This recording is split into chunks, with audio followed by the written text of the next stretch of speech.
Alors je te propose de commenter avec toi la page de cours donc du thème M3. C'est la première feuille que nous avons de ce cours. Tu ne l'as pas dans ton classeur, tu n'as aucune obligation de l'imprimer. Si tu souhaites l'imprimer et qu'il n'y a pas de souci pour le faire, fais-le. Mais ne t'inquiète pas, de toute façon, toutes les feuilles de ce type-là te seront données lorsqu'on se retrouvera au collège. Grandeur proportionnelle, et nous avons travaillé aujourd'hui sur reconnaître des grandeurs proportionnelles. La définition que l'on va mémoriser, deux grandeurs sont proportionnelles si les valeurs de l'une s'obtiennent en multipliant les valeurs de l'autre par un même nombre. Ce nombre s'appelle le coefficient de proportionnalité. Je te propose de regarder trois exemples qui vont illustrer cette définition.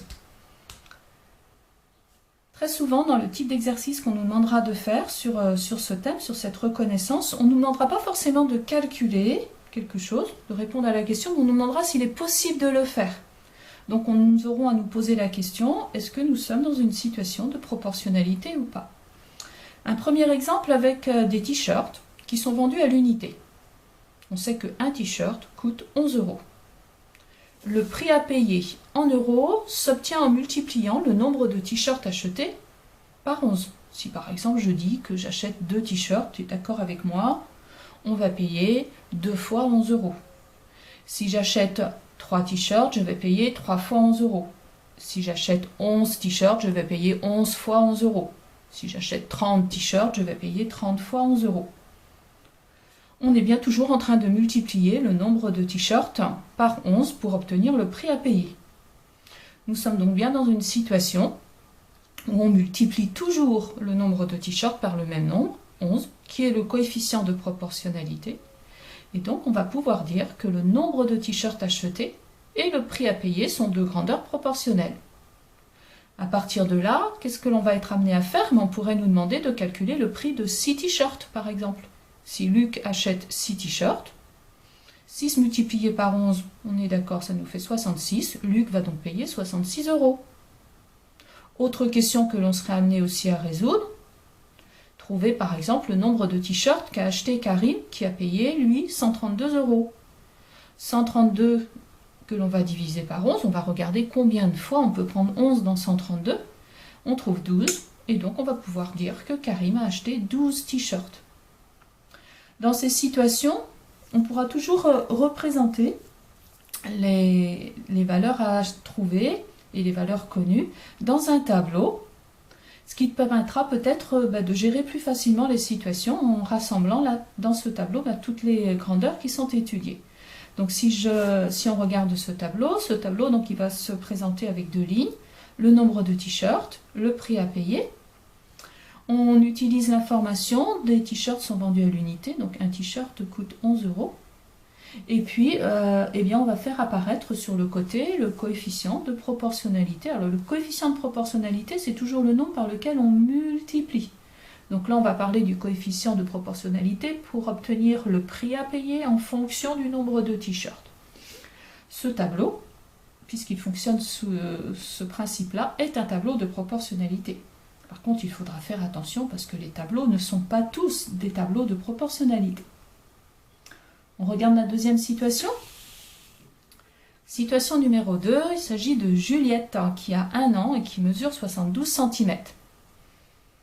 On ne peut pas connaître sa taille lorsqu'elle aura 10 ans. Ça c'est certain, sa taille ne va pas être 10 fois supérieure. Elle ne va pas mesurer 7,20 m à 10 ans, tu es d'accord?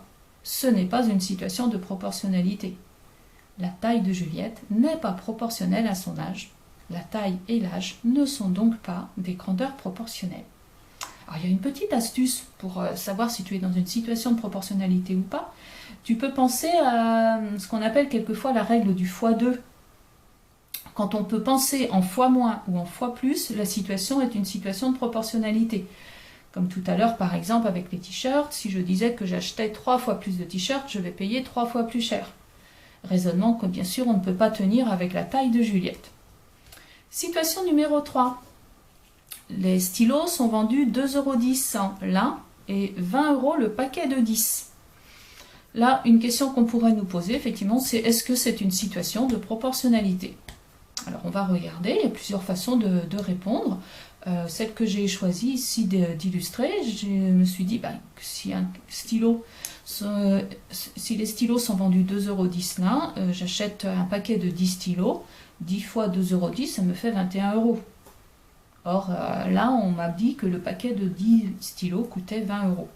21, d'accord, ce n'est pas la même chose que 20. Donc ici, je ne peux pas dire que j'obtiens le prix à payer en multipliant le nombre de stylos achetés par un même nombre. Le prix à payer et le nombre de stylos dans cette situation-là ne sont pas des grandeurs proportionnelles. D'ailleurs, si je regarde dans le tableau, je vois que pour passer de 1 à 2,10, je multiplie par 2,1 ou 2,10. Et pour passer de 10 à 20, eh bien, j'ai multiplié par 2. Je n'ai donc pas là le même multiplicateur, donc je ne peux pas parler de tableau de proportionnalité pour ce tableau. Voilà pour le bilan sur la reconnaissance des grandeurs proportionnelles. Alors demain, on travaillera sur les situations où là, cette fois, on va répondre aux questions en utilisant des situations de proportionnalité pour mettre en application tout cela.